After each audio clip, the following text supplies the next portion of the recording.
रे consulting या ख्यातनाम संस्थेच्या वतीनं ॲग्री बिझनेस समिट अँड अवॉर्डचं गेल्या 5 वर्षांपासून आयोजन केले जातं। कृषी क्षेत्रातील नाविन्यपूर्ण प्रयोग आणि उत्कृष्ट कृषी निविष्ठा आणि सेवा देणाऱ्या व्यक्तींच्या कार्याचा सन्मान ग्रीन बिझनेस समिट अँड अवॉर्डद्वारे केला जातो। डी.वाय. पाटील ग्रुपचे अध्यक्ष आणि डी.वाय. पाटील कृषी आणि तंत्र विद्यापीठ तळसंदेचे कुलपती डॉक्टर संजय डी. पाटील यांना कृषी क्षेत्रातील उल्लेखनीय कार्यासाठी ॲग्री लिजंड अवॉर्डनं सन्मानित करण्यात आलंय।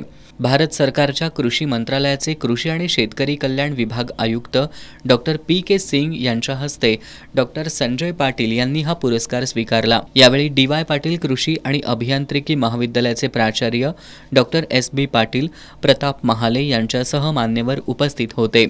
डॉक्टर पाटील यांनी कोल्हापूर जिल्ह्यातील तळसंदे इथं सुमारे 200 एकर खडकाळ मुरमाड जमिनीचे प्रचंड मेहनतीनं गोल्डन लँडमध्ये रूपांतर केलंय।